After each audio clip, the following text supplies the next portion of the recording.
안녕하세요. 네, 반갑습니다. 자, 우리가 벌써 일리아스를 만난 지 네 번째 시간을 맞았습니다. 정말 많이 했네요.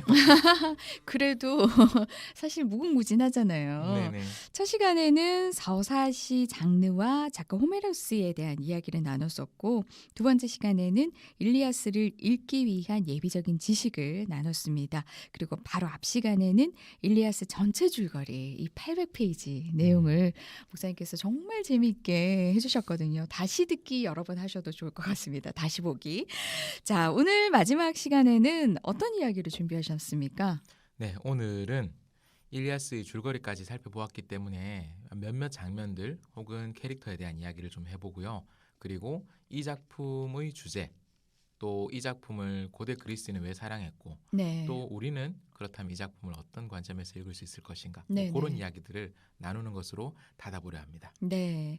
자, 인상적인 장면이라고 하니까 조금 생각나는 장면이 있거든요. 그 배에 네. 뭐 함선이라고도 하고 이게 음. 배에 목록들이 길게 나오는 부분이 있어요. 사실 우리가 성경에도 보면 네네네.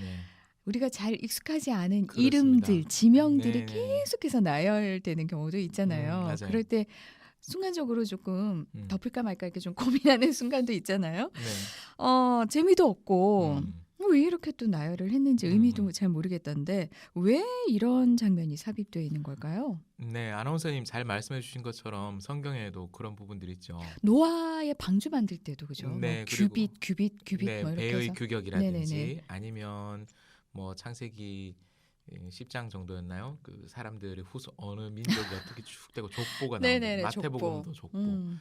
또 책 한 권이 통째로 사람들의 깊이 본문이 되기도 하죠. 뭐 네. 레위기 같은 책들. 아, 그렇죠. 제사를 지내는 방법. 그리고 출애굽기도 찰턴 헤스턴 주연의 10개의 스토리에 해당되는 부분은 앞의 3분의 1 정도밖에 안 되고 그러니까요. 뒷부분은 성막을 어떻게 만들 것인가, 네네. 또 제사 어떻게 지낼 것인가, 이런 것들이 쭉 나오거든요. 제가 10대 때는 성경 말씀을 너무 사랑하지만 레위기를 읽는 게 너무 힘들어서 레위기 1장과 끝장에 테이프를 이렇게 붙였습니다. 어머. 그래서 창세기 읽고 출애굽 읽고 레위기는 테이프로 붙여져 있기 때문에 한 번에 휙 넘어가는. 아, 그러면 뭐 마음이 좀 가벼워지나요? 하여튼 제가 좀 이상한 사람이었던 거죠. 네. 네, 그랬는데 일종의 목록시인 거죠. 이 목록시가 들어가 있는 부분은 작가인 호메로스가 아무 이유 없이 넣지는 않았을 텐데 거기에 그리스의 여러 나라 사람들, 그리스의 여러 도시국가 사람들이 몇 척의 배를 이렇게 쫙 이제 끌고 나왔는지 이런 목록시를 길게 나열하고 있습니다. 이게 고대 시는 노래와 크게 분화가 되기 이전의 장르였습니다.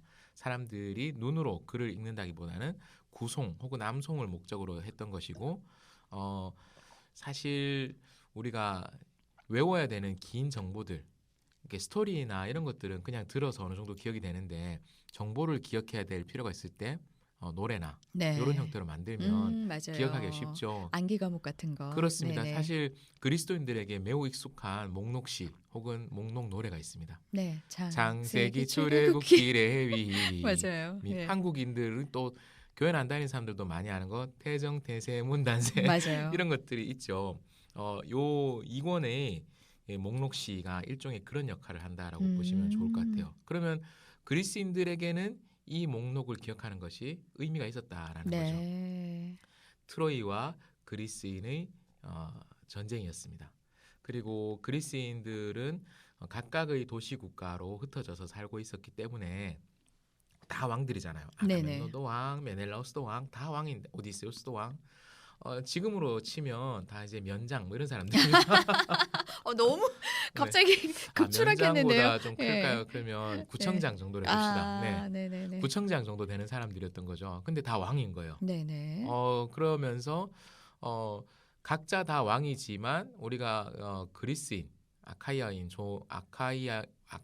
죄송합니다. 하여튼 그리스인이라는 그러한 통합된 단일한 정체성을 나름 가지고 있는 사람들이었어요. 그런데 이 그리스인이라는 정체성을 가지고 그 연합해서 제일 크게 벌였던 최초의 프로젝트가 네. 사실 이 침략 전쟁인 거죠. 네. 그러니까 어떻게 보면 트로이의 입장에서 보면 이거는 굉장히 비인도적인 침략 그러네요. 전쟁이지만 네네네.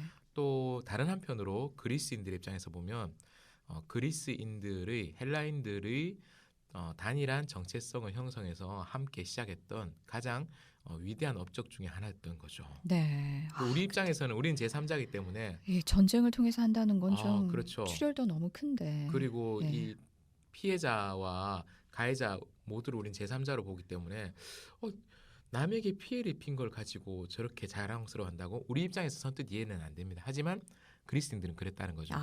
그렇기 네. 때문에 그때의 찬란한 역사 그리고 그때 우리가 얼마나 많은 군인들이 얼마나 많은 배가 그 전쟁에 참전해서 우리의 위세를 떨쳤는지를 보여주는 그러한 문학적인 장치였던 거죠. 네. 그래서 우리가 성경 66권의 목록을 기억하기 위해서 성경 목록가를 부르고 그리고 조선 왕조의 왕의 이름을 기억하기 위해서 왕의 노래로 인명 첫 글자를 암기를 노래로 하고. 하는 것처럼 그리스인들을 위해서 호메로스는 배의 목록, 함선 목록시를 그렇게 썼던 것입니다. 네, 대단하네요. 자, 이 일리아스 하면은 지난 시간에도 각각의 그 용사들, 네네. 예, 눈에 띄는 전쟁꾼들 네.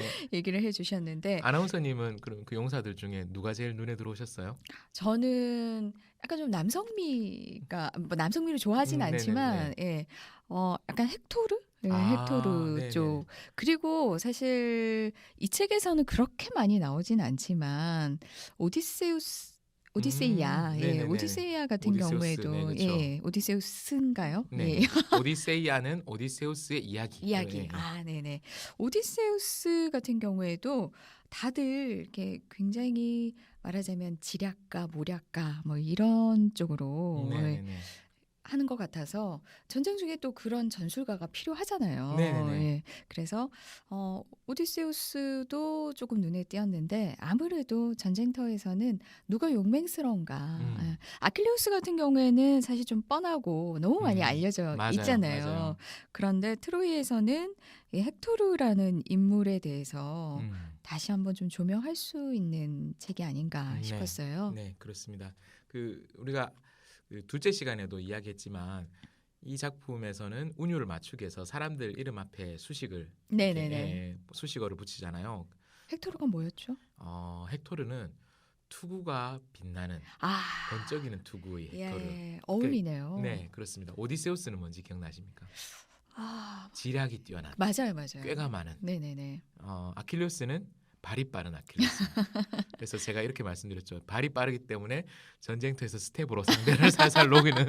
네네, 제압하는. 네, 일종의 그 캐릭터를 보면 세 장군이 다 싸움하는 스타일이랄까요?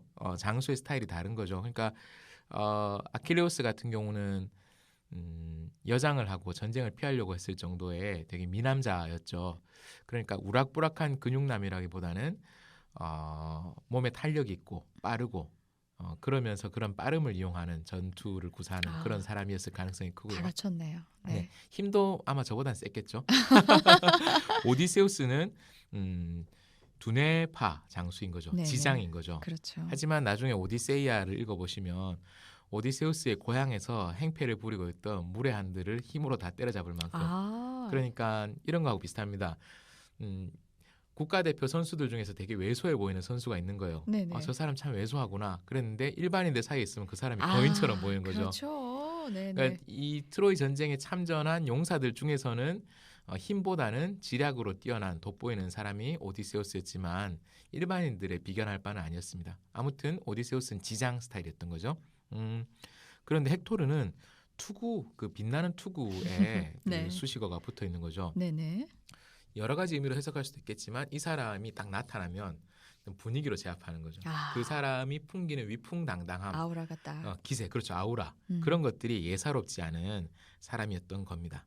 그런데 아까 아나운서님이 헥토르의 남성미를 말씀해 주셨는데 정말 헥토르는 어떤 면에서 이 작품에서 굉장히 가장 멋있는 사람, 네. 그리고 전쟁터에서 용맹하고 또 책임감 있는 그러한 남성미를 보여줄 뿐만 아니라 또 다른 의미의 남성미, 자상함을 갖고 있는 맞아요. 그러한 남자로 그려집니다. 아내를 굉장히 사랑했죠. 네네. 아내 안드로마케 그리고 아들도 굉장히 사랑하는데 이제는 나가면 돌아오기 힘들겠다 싶은 전투에 나가면서 아내와 아들을 보러 오죠. 맞아요. 예. 보러 오는데 아들이 아빠를 보고 너무 무서워합니다. 왜냐하면 이 아빠의 투구 장식이 적에게 위압감을 주기 위해서 막 무섭게 네. 이렇게 한 것이기 때문에 이 아들이 아빠를 보고 너무 무서워하는 거예요. 네. 우니까 헥토르가 어떤 행동을 취했냐면 이 투구를 벗습니다. 자신의 캐릭터죠. 빛나는 투구가 빛나는 그 번쩍이는 아름다운 투구. 그 투구가 헥토르의 정체성이라고도 할 수 있는데 헥토르는 그것을 벗어놓는 거죠. 네. 그래서 우리나라의 어떤 교육학자는 아버지에 대한 이야기, 일종의 부모 교육 서적의 한 부분을 이 작품에 헥토르가 투구를 벗는 부분에서 모티프를 가져와서 헥토르 투구를 벗다 이런 책도 쓰셨어요. 아, 그러니까 그래요? 진정한 아버지 됨은 무엇인가? 네네. 혹은 진정한 남성성은 무엇인가? 음. 나의 보호가 필요하고 나의 사랑이 필요한 사람을 위해서 내가 가장 자랑스럽게 여기던 것들, 혹은 나의 정체성의 핵심을 구성하는 것을 잠시 포기할 수 있는 존재가 네. 진짜 아버지 그럼요. 혹은 진짜 남자다. 네. 라는 방식으로 그분이 이 작품을 해석한 것이고 저도 상당 부분 동의합니다. 헥토르가 멋있다는 것은 다른 사람들의 캐릭터가 매우 평면적이지만 헥토르는 이런 비교적 복잡한 면모를 가지고 있었다는 것에서 네네. 드러나는 거죠.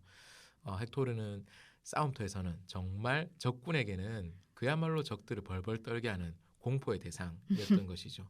그리고 파리스와 동생인 일종의 망국의 왕자인 파리스와 대화를 할 때 보면 파리스는 싸움터에서 1대1로 결투를 벌이기로 한 적이 있었어요. 네네.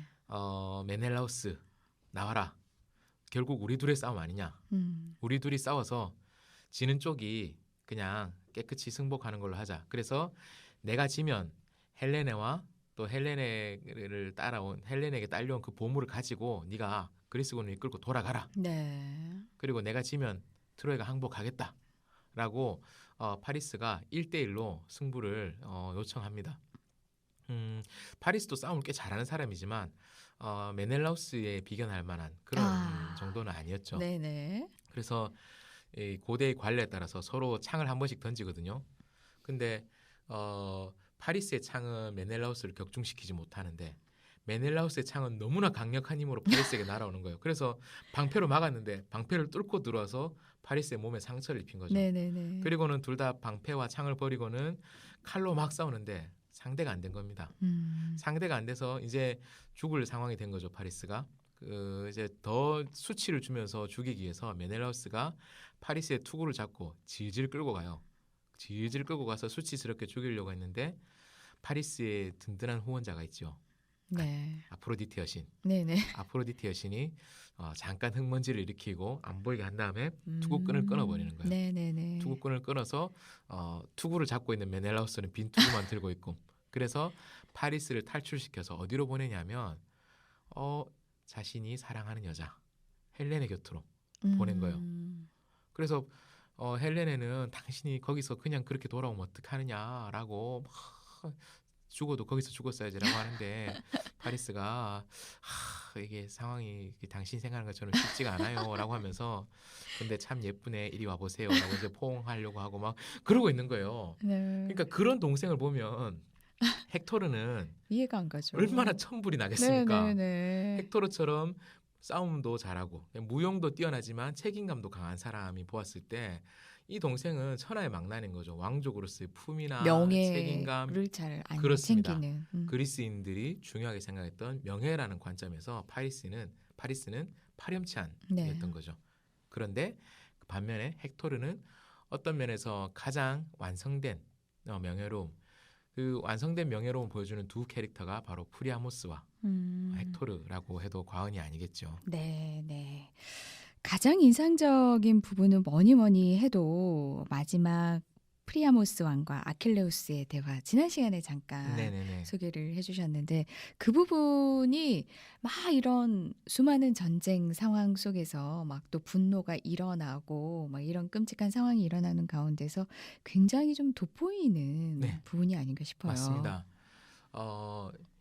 이 작품을 관통하는 키워드는 사실 분노였죠. 네. 그리고 또 하나의 키워드는 명예였습니다. 그렇죠. 이 작품은 소소한 분노로 서로 그 싸움터에서 책임을 서로에게 떠넘기고 그리고 전체의 군중을 위기로 빠뜨리려고 하는 몇몇 인물들이 나옵니다. 파리스가 그런 사람이었고요. 그리고 그리스에서는 아킬레우스와 아가멤논도 그런 네네. 사람이었습니다. 그리고 파리스, 아킬레우스, 아가멤논은 아무렇지도 않은 정말 소소한 정도입니다. 정말 우주적인 차원에서 자신들의 명예, 빌런이 혹은 있나요? 네, 체면들을 위해서 자신들의 체면을 위해서 정말 많은 인류를 그 고통에 빠뜨리는 신들이 등장하는 거죠. 네네네. 그러니까 저 명예가 정말 고귀하다고 할 만한 가치가 있나? 우리는 읽으면서 의심하지 않을 수 없습니다. 그렇죠. 그런데 이 작품에서 정말로 명예로운 행동 혹은 명예로운 존재로 그려지는 인물이 뭐 헥토르도 그랬지만 뭐니 해도 프리아모스 왕이죠. 네. 아들의 시신을 되찾고 장례를 치르기 위해서 왕이잖아요. 그리고 전쟁 중이고 굉장히 대립이 격화돼 있는 전쟁의 네네. 막바지에 여기서 프리아모스 왕이 잘못되면 트로이는 그냥 바로 끝장나는 거거든요. 그렇죠. 다른 네. 사람은 보낼 수도 있거든요. 네네. 근데 직접 가고 그리고 직접 간 이유는 아킬레우스를 설득해서 시신을 되찾아올 수 있는 다른 사람이 없다고 판단한 거죠. 자신이 이른바 솔선을 수범하는 솔선수범해서 희생을 또 각오하면서 그렇습니다. 진심을 희생을 다해. 각오했고 그리고 아킬레우스를 가머니설로 속이는 것이 아니라 혹은 선물을 주긴 했지만 많은 선물로 매수한 것도 아니고 그에게 너의 고향에 있는 너의 아버지를 생각하라라고 해서 진정성으로 접근했던 거죠. 그렇죠. 네. 진정성으로 접근해서 아킬레우스를 설득하고 그렇게 했던 프리아모스가 정말 명예로운 인간의 어떤 한 모습이었던 거죠. 그런데 그러한 프리아모스와의 만남, 대화를 거치면서 아킬레우스가 변해요. 네. 이 작품을 통해서 아킬레우스는 거의 작품 전반을 걸쳐 매우 평면적인 인물입니다. 자기밖에 모르는 거죠. 그리고 쉽게 분노하고 네네. 잘 삐지 화를 잘 내고 다혈질적인 사람. 싸움에서 빠진 것도 자신의 명예에 자기의 체면에 손상을 입었기 때문에 보리 예쁜 브리세이스를 뺏겼기 때문에 네네. 네, 그것 때문에 이 방송 끝나면 그거밖에 생각 안 날 것 네, 같아요. 보리 보리 예쁜. 예쁜. 네. 발이 빠른 아킬레우스는 보리 예쁜 브리세이스를 빼앗겨서 화가 났던 거죠. 네네. 그것 때문에 싸움터에서 물러납니다. 그리고 나중에 싸움에 다시 참전하게 우리 배가 있는 곳까지 트로이군이 들어오지 않는 이상 다시 참전하지 않는다라고 맹세해놓고 자기가 또 사랑하는 사람을 잃고 나서 그 사랑하는 사람을 잃은 것 때문에 일종의 나의 일부가 훼손된 것. 그러니까 역시 이것도 큰 틀에서 보면 나의 명예가 그러네요. 손상된 것. 이것은 사랑의 상실이기도 하지만 명예의 훼손이기도 하거든요. 그런 것 때문에 맹세를 깨뜨린다는 것 자체가 또 명예를 훼손시키는 행동이거든요. 하지만 다시 그렇게 해서 싸움터에 나가는 거죠. 싸움터에 나가고 헥토르의 시신을 차지한 후에 시신을 모욕하는 거죠. 전차에 매달아서 빙빙 도는 거예요. 그리스군의 사기를 북돋울 수 있는 건지 모르겠지만 전쟁 포로나 혹은 상대편 전사자에게 그런 것을 하는 것이 신의 법, 인간의 장래를 중요하게 생각하는 신의 법에서는 금기인 것이죠. 네네. 비인도적이기도 하고 그리고 비윤리적이기도 한 그런 행동을 했던 거예요. 그러니까 아킬레우스는 쭉 그런 존재였어요. 그런 존재였는데 그가 프리아모스와의 마지막 대화를 거치면서 전쟁을 멈추고 휴전을 그렇죠. 장례를 치를 동안 기다려주는 휴전을 하는 형태로 나타납니다. 그래서 이 작품은 아킬레우스의 분노로 시작해서 그의 분노가 어떻게 사그라들고 아킬레우스가 어떻게 좀 더 명예로운 인간이 되어가는지 그 길에 대해서 그리고 있는 것이죠. 네네. 아킬레우스는 참전하기 전부터 이 전쟁에 나가면 자기가 죽는다는 것을 알고 있었어요. 네. 알고 있었는데 그는 신들의 어떤 계략이랄까요? 그런 운명, 신들이 만들어 놓은 운명에 따라서 결국은 전쟁으로 휘말려 여기까지 오게 되었습니다. 아킬레우스도 어느 정도 감지하고 있죠. 나의 끝이 멀지 않았다. 나의 끝이 멀지 않았다는 것을 아킬레우스도 알고 있는 그 시점에 그렇다면 나는 어떻게 명예로운 인간이 될 것인가? 네. 오디세이아와 일리아스의 그 양대 축을 저는 이렇게 생각해요. 죽음의 운명을 알면서도 그것을 피하려고 하다가 더 이상 그것을 피하지 않고 정면으로 그리고 깨끗한 죽음으로 명예로운 음. 죽음을 향해서 걸어가고자 하는 그런 이야기를 그린 것이 일리아스라면 오디세이아는 전쟁이 끝난 후에 어떻게든 집으로 돌아가는 네. 음, 내가 사랑하는 사람들이 기다리고 있는 집으로 돌아가 사랑하는 아내 페넬로페 곁에서 다시 한 마음 한 몸이 되는 일종의 집으로의 여정인 거죠. 두 작품이 그리는 영웅의 표상이 매우 다릅니다. 음. 하지만 그리스인들이 일리아스를 통해서 보고자 했던 것들 아마 그런 네네. 것인 것 같아요. 분노하는 존재, 미성숙한 존재에서 그 분노를 누그러뜨리고 진정한 명예를 알고 희생과 때로는 죽음일 수도 있는 그런 희생을 감수하면서 자신의 의무를 끝까지 통과하려고 하는 네. 그러한 이유 때문에 그리스 사람들이 일리아스를 사랑하고 읽어왔던 것 같아요. 네. 그러면 일리아스 다음에는 그 오디세이아로 넘어가는 그렇습니다. 건가요? 예. 기쁜 소식은 일리아스보다 조금 더 분량이 짧습니다. 물론 다른 책보다 꽤 길긴 하지만요. 네네. 일리아스보다 분량이 좀 짧고 그리고 많은 분들이 오디세이아가 좀 더 재밌다라고들 평가하십니다. 근데 책은 일리아스가 더 많이 팔렸고. 예, 그게 비극이죠. 그러니까 혹시 이 방송을 들으시는 분들이 일리아스를 안 읽으면 오디세이를 못 읽는 거 아닌가요?라고 생각하실 수 있는데 아무 상관없습니다. 일리아스를 읽어도 오디세이아는 어렵고요. 왜냐하면 이 작품에 좀 누락된 중간 이야기들이 있어요. 그 서사시 권, 여기서 권은 그 스크롤 두루마리라고 음. 하는데요. 서사시 권이라고 해서 고대에 여러 종의 서사시가 더 있었어요.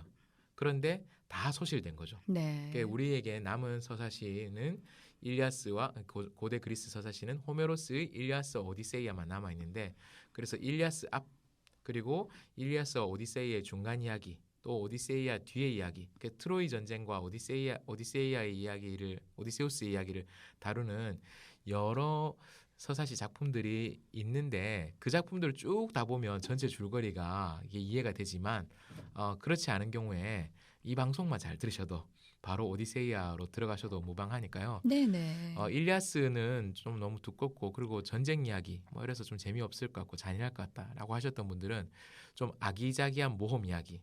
그래서 저는 그 오디세이아 같은 경우는 역사상 가장 먼저 나온 해양 판타지 소설이다. 아. 네. 해양 네네네. 문학 혹은 해양 판타지로 음. 읽으시면 네. 굉장히 재미있는 모험 이야기가 많이 나옵니다. 네네. 네.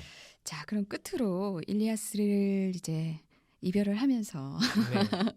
그리스인들은 왜 이 작품을 이렇게 사랑했을까요? 네. 그리스인들이 명예라는 가치를 매우 중요하게 생각했다고 했잖아요. 그리스인들에게 명예는 사실 공동체를 지키는, 공동체를 구하는 미덕이었습니다. 300이라는 영화를 보면 몸에 장애가 있어서 다른 병사들과 함께 싸울 수 없는 작은 사람을 전쟁터에서 빼는 장면이 나와요. 자기는 음. 싸우고 싶다라고 해도 못 싸우게 해요. 왜냐하면 그 스파르타군의 지도자가 그렇게 얘기하거든요. 방패를 들고 이렇게 같은 높이로 맞춰야 된다는 거죠. 그래서 한 손에는 칼을 들고 오른손에 칼을 들고 왼손에 방패를 들고 어깨를 서로 쫙 붙여서 밀집을 하면 방패로 자기 몸의 왼쪽 반신 그리고 옆에 있는 동료의 오른쪽 오른쪽. 반신을 가릴 수 있는 거예요. 그러면 내가 마음껏 칼을 휘두르고 적으로부터 음. 상처 입을 것을 걱정하지 않을 수 있는 건 내 오른편에 있는 동료가 방패로 나의 오른쪽 몸을 계속해서 음. 가려준다라는 믿음이 없으면 결코 그 싸움에서 단일한 대응을 이룰 수 없는 거죠. 네. 공동체를 이루어서 쭉 단일한 대응으로 어떤 위기 앞에서 쭉 맞서 나간다라는 것은 한 명만 빠져나가도 그게 와르르 무너지잖아요. 그렇죠. 그렇기 때문에 공동체를 지키는 것은 무엇인가? 명예라는 가치. 여기서 빠져나가는 자는 체면을 손상시킨 자, 명예를 모르는 자라고 해서 무시하고 그런 사람들을 사람 취급 안 해주고 이런 분위기가 그리스에는 생존을 위해서 매우 중요했던 것이죠. 그래서 그리스인들은 공동체를 구하는 명예가 무엇인가에 대해서 여러 작품, 서사시 그리고 비극 등을 통해서 여러 방식으로 읽고 이야기를 했습니다. 그리고 그런 명예라는 가치를 매우 잘 다루고 있는 작품이 일리아스이지요. 시민으로서 갖추어야 될 명예. 그리고 단순한 혈기, 분노에 휩싸인 명예가 아니라 성숙한 시민으로서의 명예는 어떻게 갖춰갈 수 있을 것인가. 일리아스가 그걸 보여주고요. 그리고 또 다른 한편으로 고대 그리스 사회에선 그랬다면 현대에도 지금까지 일리아스가 사랑받는 이유 중에 하나는 이것이라고 생각합니다. 인간이 정말 어떻게 할 수 없는 운명을 많이 마주치잖아요. 네, 그렇죠. 최선을 다했지만 상황이 더 나빠질 때가 네네. 많이 있습니다. 제 친구는 저에게 자기의 신세를 이렇게 표현한 적이 있었어요. 요플레에 빠진 똥파리 같다. 딸기 한 조각 건져 먹으려 했다가 그 끈적한 요거트에 빠져서 헤어나올 수 없는 자기의 운명. 네. 우리는 딸기 한 조각 건져 먹으려고 했다가 그 끈적한 요거트에 빠져서 빠져나오지 못하는 그런 운명의 힘을 많이 느껴봤습니다. 그리고 주변에 있던 달콤한 약속, 때로는 하나님의 인도라라고 생각하고 확신에 차서 출발했는데 그 결말이나 혹은 중간 과정이 너무 고통스러울 때가 많이 있죠. 네. 이것은 모든 사람들, 모든 인류의 그 문제거리였습니다. 도대체 인간에게 왜 이런 고난이 닥쳐오는가? 그리스인들은 거기에 대한 해법을 이렇게 찾았습니다. 신들의 변덕. 네, 그래서 일종의 자연재해와 같은 존재로 신들이 그리스 신화에서 묘사되거든요. 네네. 그래서 우리의 삶에서 우리가 어찌할 수 없는 부분이 있다. 우리는 최선을 다해서 삶을 살아가지만 우리 힘으로 도저히 어떻게 할 수 없는 재해와 같은 그런 일들이 있다. 그러면 거기서 인간은 무엇을 해야 되는가? 거기서 인간은 이 길로 가면 결국 내가 필멸할 것을 알지만 그럼에도 불구하고 공동체의 책임을 다하기 위해서 공동체를 지키기 위해서 명예롭게 희생의 길로 걸어가는 것. 네. 운명이 나를 어디로 끌고 갈지는 알 수 없지만 나는 지금 내가 할 수 있는 일을 해야 된다. 네. 라는 그러한 방식을 고대 그리스인들이 이 작품을 통해서 보여주고 읽어왔고 또 그러한 내용들이 오늘날도 많은 사람에게 설득력을 갖는 것이 아닌가 네. 그렇게 생각합니다. 네, 아주 훈훈하게 마무리가 됐습니다. 네. 자, 지금까지 홍 목사의 소소한 책 읽기 일리아스, 호메로스의 일리아스 살펴봤습니다. 고맙습니다. 고맙습니다.